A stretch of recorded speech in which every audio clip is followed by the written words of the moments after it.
Hariom. Knowledge plus channel में हम सभी विद्यार्थियों का स्वागत करते हैं। आज हरिओम करंट अफेयर की ये वर्कशॉप नंबर 39 है। जैसा कि पिछली टॉक में हमने 16 कलाओं के बारे में बात शुरू की थी कि भगवान श्री कृष्ण में 16 कलाएं थी और भगवान रामचंद्र में 12 कलाएं थी। तो जो 16 कलाएं हैं उसमें से 9 कलाओं के बारे में हम डिस्कस किया था। अब 10वीं कला के बारे में बात कर रहे हैं, वो विवेक की कला है। विवेक कला अगर किसी व्यक्ति के पास होगी तो उसे होगा क्या कि उसका जो डिसीजन होगा विवेक वाला होगा। वो डिसीजन गलत नहीं करेगा, मीन्स समझदारी वाला डिसीजन, विचारवान डिसीजन लेगा। वो क्या करना है और क्या नहीं करना उसके लिए वो सही, मीन्स विवेकशील व्यक्ति वो होता है, विवेकी व्यक्ति वो होता है। अब विवेकी व्यक्ति मतलब उसके अंदर विवेक की कला है। विवेक की कला अगर आपके अंदर है तो आप किसी भी कंडीशन में गलत डिसीजन नहीं लेंगे। तो भगवान के अंदर ये विवेक की कला थी, तो विवेक के माध्यम से उन्होंने लोगों को सलाह दी। 10वीं के बाद 11वीं कला जो है वो है कर्म के लिए प्रेरित करना। यदि आपके अंदर ये कर्म के लिए प्रेरित करने की कला है, भगवान के अंदर ये कर्म करने के लिए प्रेरित करना, मोटिवेट करना किसी व्यक्ति को कर्म करने के लिए, तो अगर ये कला आपके अंदर होगी तो आप लोगों को कर्म करने के लिए मोटिवेट करेंगे। भगवान के अंदर ये कला थी, कर्म करने के लिए लोगों को मोटिवेट करना। अगली कला है योग शक्ति कला। योग शक्ति कला अगर आपके अंदर है तो आप आत्मा को परमात्मा से मिलाने की बात कर सकते हैं।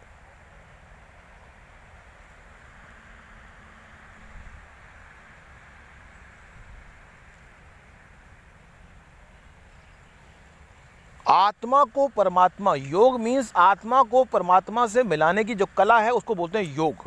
अगर आपके अंदर योग कला की शक्ति है तो आप आत्मा को परमात्मा से मिलाने की बात लोगों को समझा सकते हैं।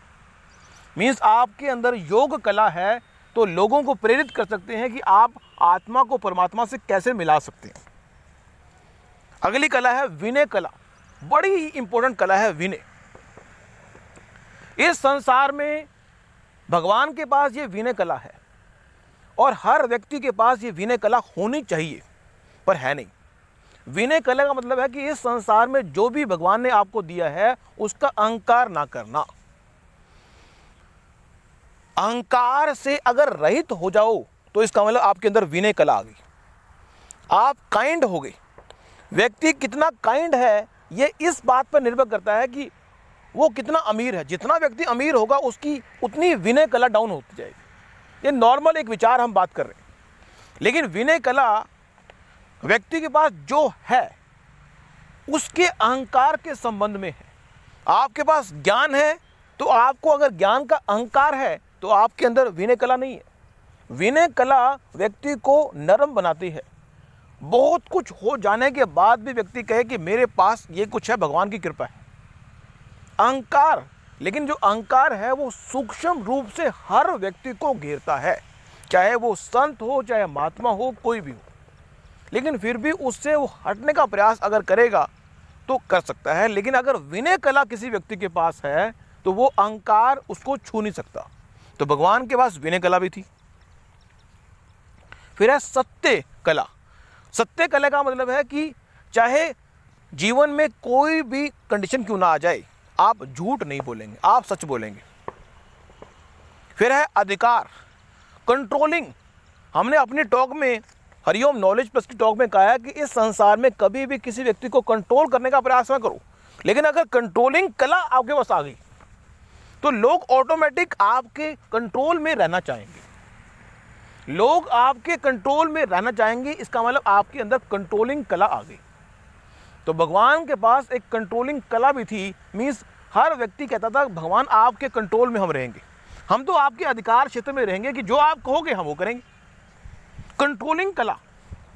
फिर है अनुग्रह।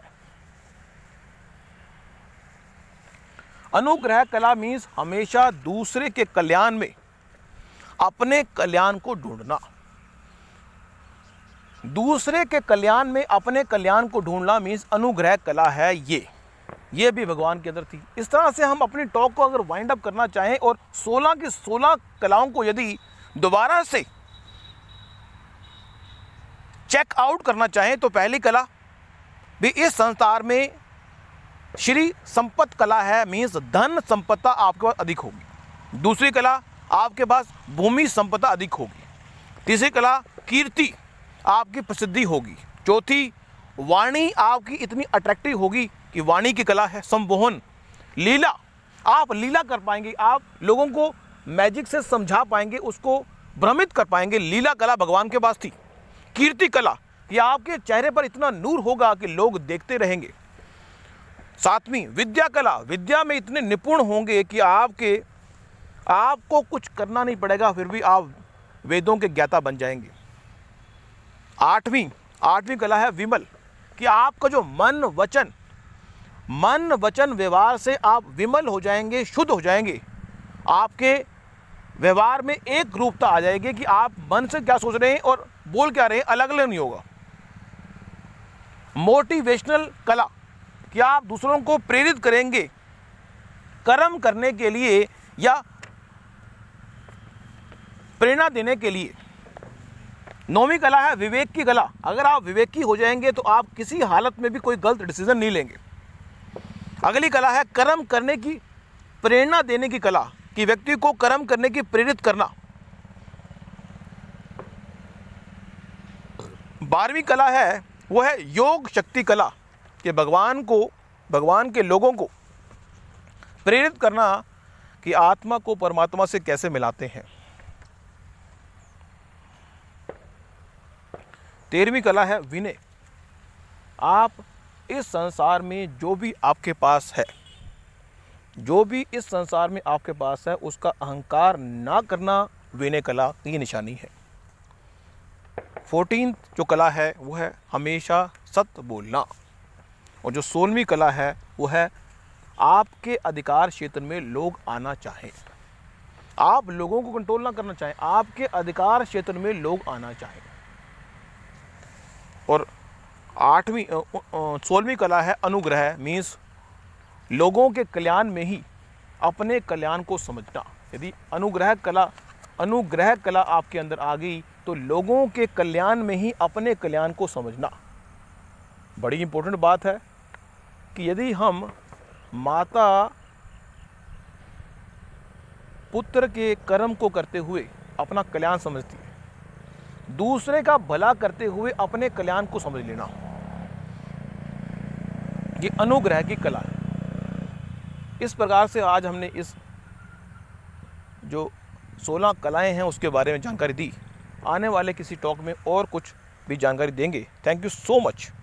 अपनी नॉलेज को, आपकी नॉलेज को हमने शिफ्ट अप किया। हरिओम नॉलेज प्लस की बड़ी कृपा है, उसके प्लेटफॉर्म से हम आपको जानकारी दे पा रहे हैं। Thank you so much and thank you so much for listening and always supporting Hariom knowledge plus.